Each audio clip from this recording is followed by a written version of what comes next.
Picture this. You've been dating someone for about 4 months and things are good. Really good, actually.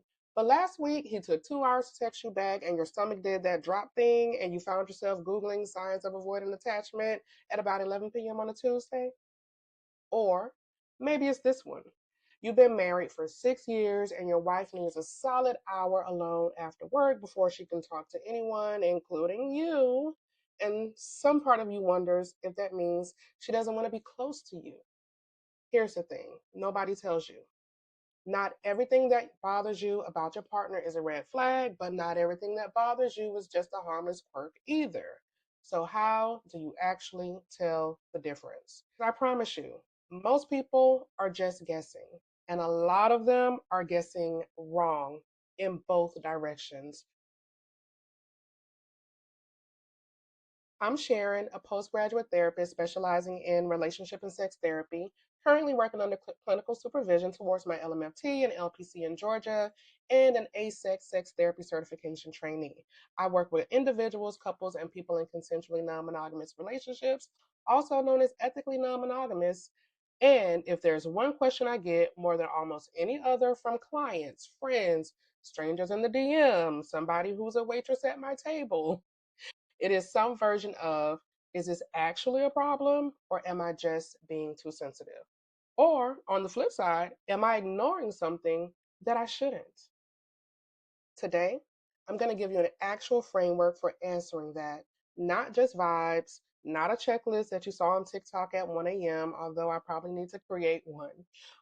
An actual way of thinking about it that you can use in real time in your actual relationship with your actual imperfect human partner. Okay?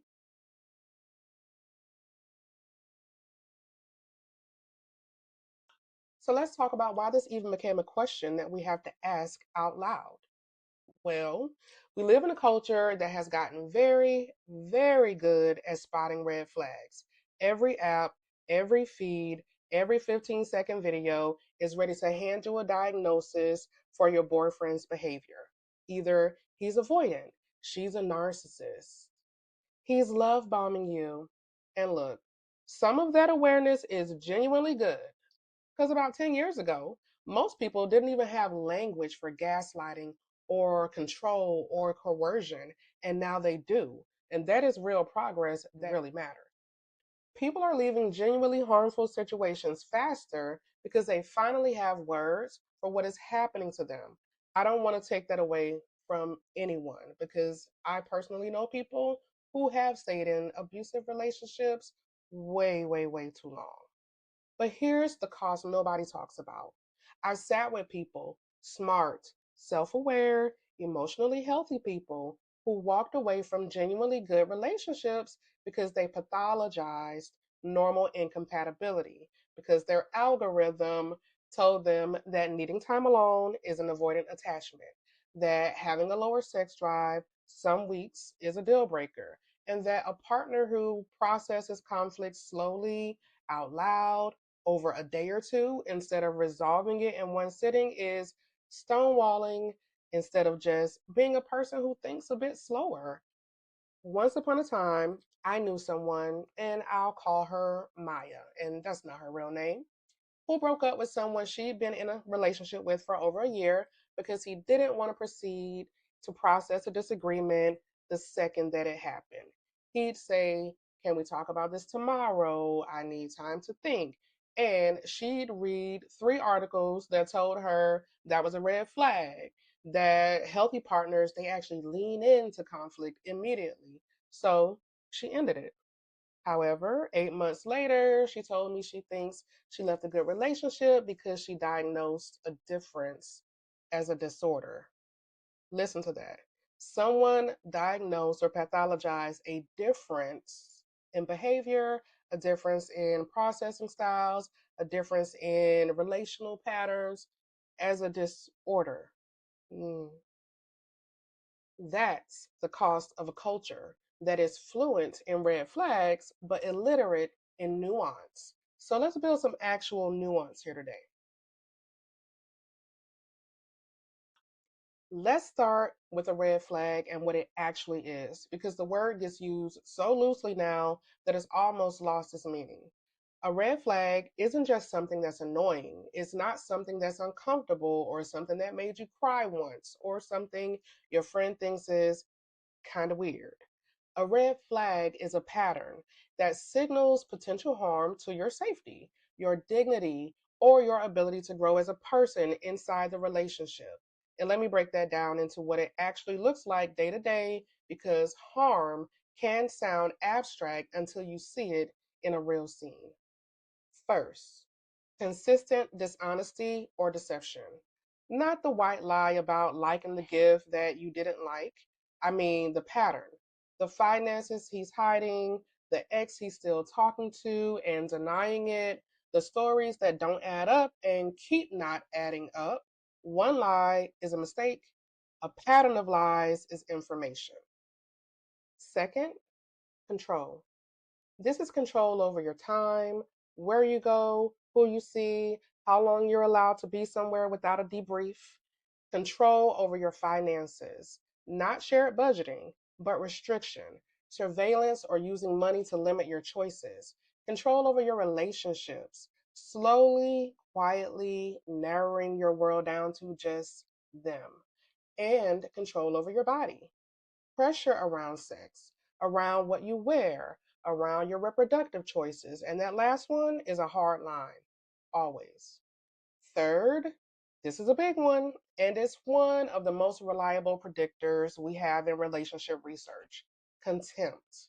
Contempt is when your partner talks to you or about you with disrespect, like eye rolling, mockery, sarcasm, that's really just an insult, wearing a joke's clothes, name calling. Contempt says, I see you as beneath me. That's different from anger. Anger is, I'm upset with what you did. Contempt is, I look down on who you are. And there is a strong difference there. Fourth, inability to take accountability over time.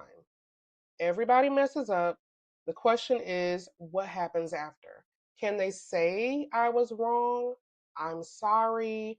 Here's what I'll do differently. Or does every conflict end with you somehow being the one who apologizes, even when you didn't do anything? And fifth, this might be the most important one: patterns that escalate rather than improve. So, this is a big differentiator. A rough patch that gets better with effort is not the same as a rough patch that keeps repeating and getting worse no matter what you try. These aren't quirks. These aren't, well, nobody's perfect. These are signs of a dynamic that tends to get worse, not better if left on its own. Now let's talk about the other side, because this is the half of the conversation that gets way less airtime. Differences are the normal texture of being separate humans who grew up in different households with different nervous systems, different families, and different wiring, different communication styles. One of you processes out loud in real time, and the other needs to sit with something before they can talk about it. Neither is wrong, they're just different operating systems. Different needs for alone time. Some people recharge by being social, technically an extrovert. Some people recharge by closing a door, technically an introvert. If your partner needs quiet after work, that's not rejection, that's a nervous system doing its job to help regulate them. Different sexual desire levels. This is one of the most common things that couples come to me about. And I want to be really clear: a mismatched desire is not, on its own, a red flag. It's one of the most normal things in a long term relationship. It's a difference that needs conversation, it needs curiosity, and sometimes professional support. But it is not evidence that your partner doesn't want you or that something is broken in your relationship. Different spending habits. One of you is a saver, one of you is a life's too short, just buy it type of person. That's a difference that needs a budget conversation and not necessarily a breakup. Different love languages. Maybe you feel love through words and they show love through acts of service. Fixing your car instead of saying, I love you 50 times a day. That's translation work, not necessarily incompatibility. And lastly, for now, different political, religious, or cultural backgrounds. These can be genuinely significant and worth serious conversation, especially if you're building a life or family together. But different doesn't automatically mean incompatible. It means you have real work to do, figuring out how two different worldviews build one shared life. Here's what all of these have in common: they're real, they matter, and they require honest conversation and sometimes real effort. But they are workable, especially when both people are willing to sit in the discomfort of being different from each other without treating different as wrong. So here's a question I want you to actually use. The one test that actually cuts through almost all of this: can this person hear my concern and stay in the conversation? So let me show you what that looks like in practice. Say you tell your partner, hey, when you go quiet during arguments, I really feel alone. A partner who just is different might say, I didn't realize that's how it landed. I go quiet because I get overwhelmed, not because I'm punishing you. Can we figure out a signal for when I need a pause? That's someone staying in the conversation. They heard you, they didn't make it about their own defensiveness. Now, here's a red flag version of that same moment. You say the same thing, and they say, well, maybe if you didn't bring things up wrong, I wouldn't shut down. Or they just go quiet for 3 days and make you apologize to get them talking again.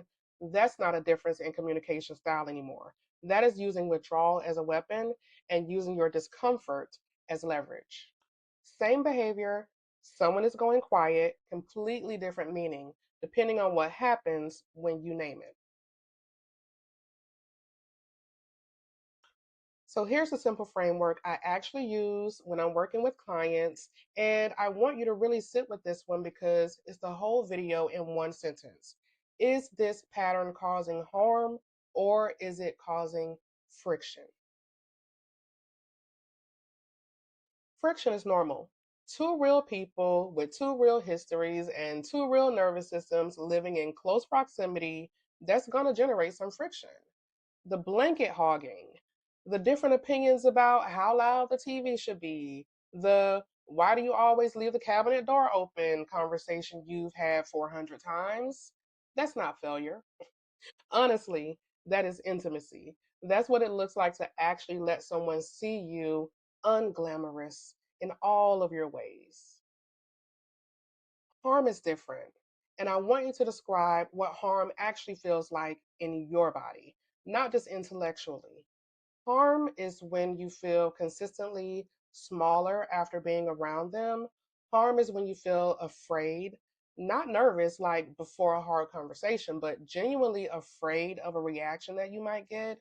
Harm is when you feel controlled, like your choices are shrinking. You're not sure what you should or shouldn't say. And harm is when you feel ashamed, like you did something wrong, just having a need or a feeling.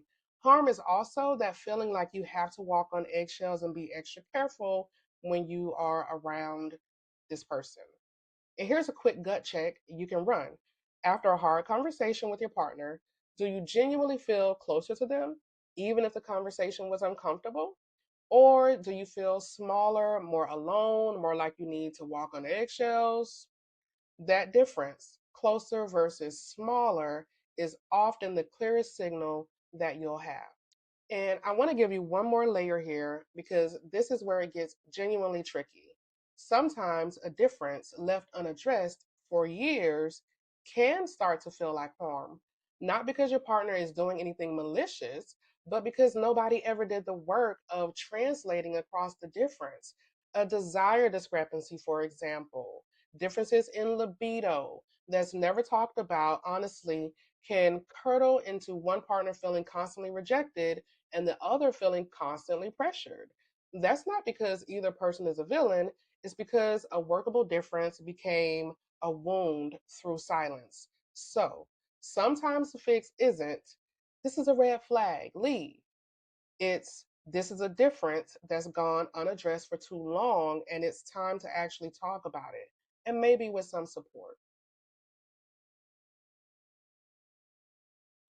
Now, I want to add something here specifically because a lot of you watching are in consensually non monogamous relationships, or you're exploring what that might look like. And this framework matters even more in that context, not less. So, in CNM relationships, CNM, consensually non monogamous, you may also hear this interchange with ENM, ethical or ethically non monogamous relationships, jealousy often gets treated automatically as a red flag. Like feeling it all means something's wrong with the structure or with you as a person. But jealousy is often just a difference, a signal of an unmet need or an insecurity worth naming, not evidence of a fundamentally broken agreement. This question is the same one. When you name the jealousy, does your partner or partners stay in the conversation with curiosity? Or does naming a hard feeling get treated as you being not really okay with this, used to shut you down or make you feel high maintenance for having a boundary? And on the flip side, a real boundary violation, someone breaking an agreed upon agreement, lying about what happened with another partner, using you're supposed to be secure as a way to dismiss a legitimate concern. That's not just relationship friction. That can absolutely be a red flag wearing the costume of personal growth work. Structure doesn't change the underlying test, it just changes some of the specific scenarios that you're applying it to. So let's say you've run through all of this and you're still stuck in the gray zone. Here's what I actually tell people to do. First, get it out of your head and onto paper, or say it out loud with someone you trust. And that might even have to start with you talking to yourself in the mirror. Things that spin endlessly in your own mind at the wee hours of the morning tend to sound very different once you've actually articulated them in full sentences to another person or heard them spoken out loud. Second, look for the pattern, not the incident. One bad night doesn't tell you much. What happens the fifth time, the 10th time, or the 20th time? Is it the same, better, or worse? Third, actually name the concern directly to your partner, calmly, outside of a fight, not in the heat of the moment, and watch what happens next. Their response to being told is often more diagnostic than the original behavior that you notice that may have been a red flag. And fourth, if you are still not sure, that uncertainty itself is worth bringing to a professional. You don't need to already have the answer to book an appointment. A lot of people wait until they're completely certain that something is wrong before they seek support. And by then, the patterns had a long time to calcify, especially if you've been in a relationship with someone for years. You are allowed to bring an unresolved question into a therapy room. That's what they're there for, to help you process, to help you explore, to help you find a pattern, and to help you correct it. Here's what I want you to walk away with. Not every uncomfortable feeling in your relationship is a red flag. It's just not. And not every red flag is something you're allowed to talk yourself out of because you're scared of being alone or scared of starting over or scared that maybe you're the problem. Both of those beliefs can be lies you tell yourself for different reasons, and both of them can cost you. The real skill isn't memorizing a list of red flags off the internet. It's learning to ask again and again, is this harm or is this friction? Can this person hear me and stay? That question will serve you in every relationship, you're ever in, even if it's friendships and maybe even relationships with family members. I'd love to hear from you. What's something that you weren't sure was a red flag or just a difference? Drop it in the comments. And if you prefer to be anonymous, feel free to email me at hello@sharondenisedoe.com. It'll be in the description. I will read every single comment, every single email, and honestly, some of the best future videos on this channel can probably come from what you all bring up. So, subscribe for more honest, nuanced relationship content, and I will see you in the next video. Thank you for watching.